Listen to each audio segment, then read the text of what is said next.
orang kaya.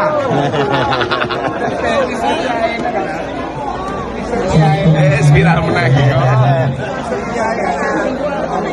Betul. Siap. Prabowo.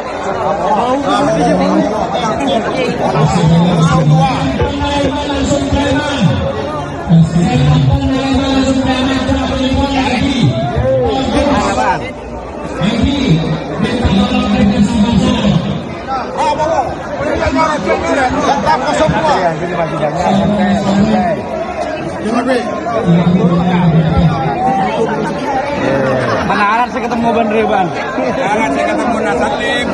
Nasalim gini resah ya.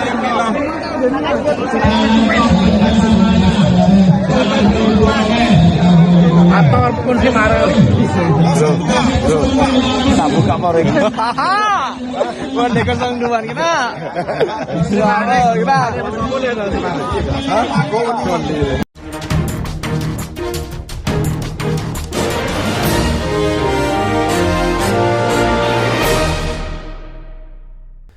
Selamat sore para netizen dimanapun kita berada, salam inspirasi bagi kita semua. Wow, ya, tidak hanya Bu Risma, Sri Mulyani, Airlangga, terus kemudian Zulhas, dan juga nama Gus Miftah juga ya diseret ya ke sidang sengketa Mahkamah Konstitusi begitu kan ya, sengketa Pilpres di Mahkamah Konstitusi. Wow.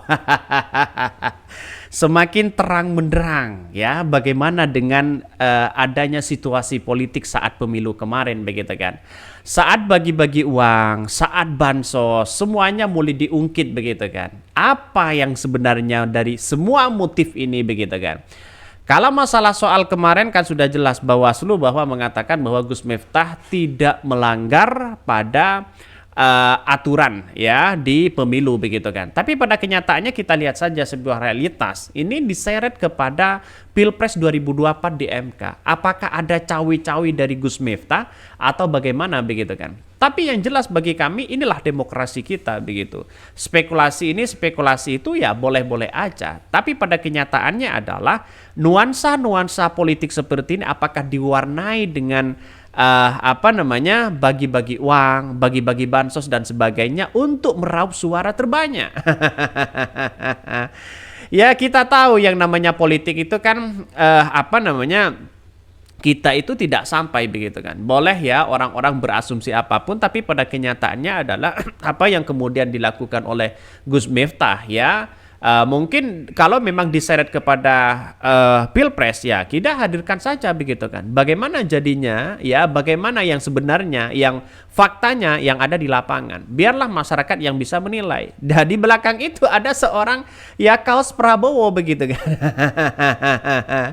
Walaupun bukan uangnya sendiri tapi dan sebagainya, masyarakat sekarang ini sudah bisa membaca mana yang kemudian ingin meraup suara yang banyak atau tidak. Tapi yang jelas adalah inilah negara demokrasi ya, semuanya ada porsinya masing-masing. Artinya ada kebijakan masing-masing, ada aturan masing-masing di situ. Lantas bagaimana kalau kita kembali kepada sengketa Pilpres begitu kan? Ya kita tahu bahwa yang namanya Gus Miftah jelas mereka adalah pendukung 02 di situ begitu.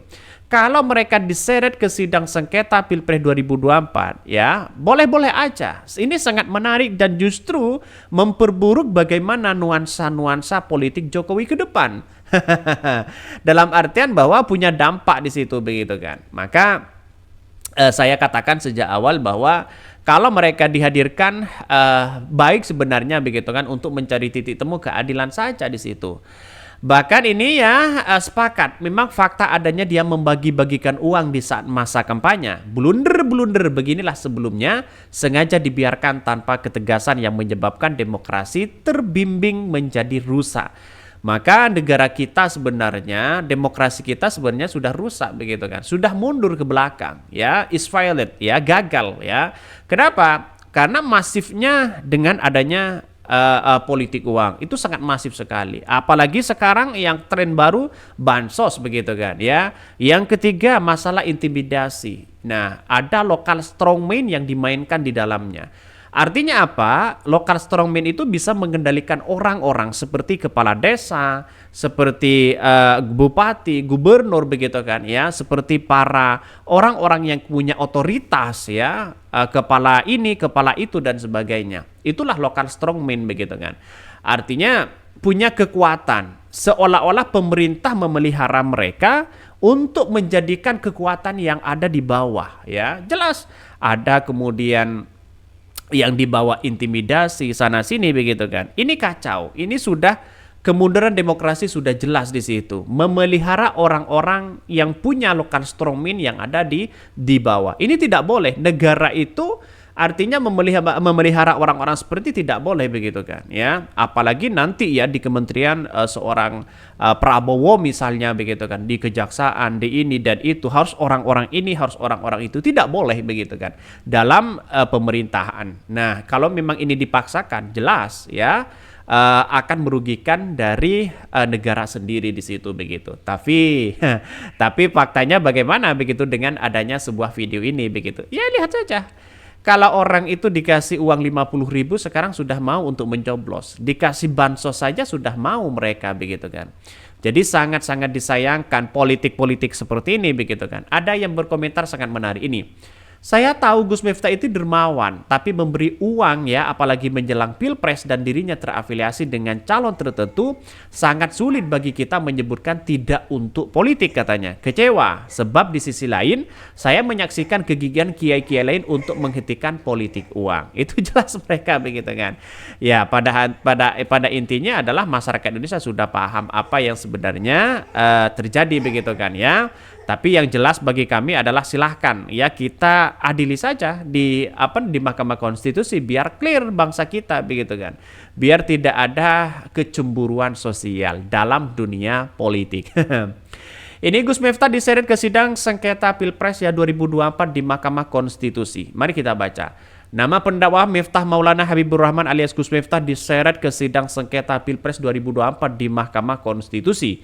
Nama Miftah diseret oleh Anies Muhaimin atas dugaan politik uang Prabowo Gibran. Mereka mempermasalahkan pembagian uang oleh Gus Miftah yang viral di media sosial.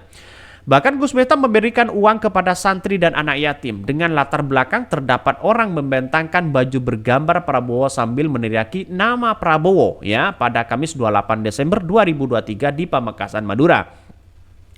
Bahkan kuasa hukum Prabowo Gibran Yakub Putra Hasibun menjawab tudingan tersebut pada sidang hari ini. Dia membantah tindakan Miftah terkait dengan Prabowo Gibran.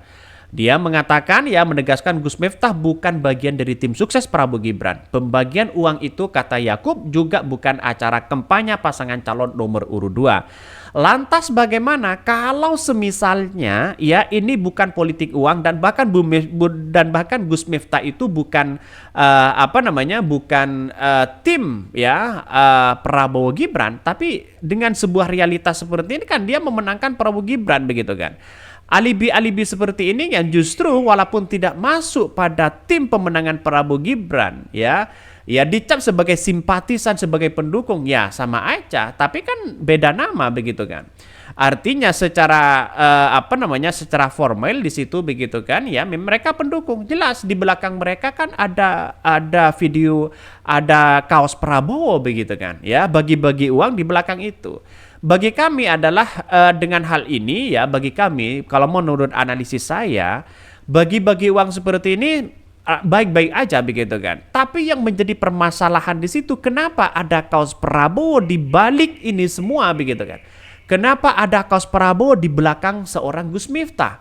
Nah itu yang menjadi permasalahan besar begitu kan ya. Karena dengan adanya seperti ini mungkin satu sisi sudah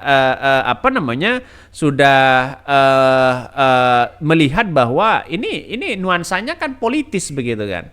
Bahkan mereka ya saat Gus Miftah foto dengan masyarakat, dia mengajukan berapa begitu? 2 begitu kan ya. Jari 2 di situ kan. 2 jari di situ begitu.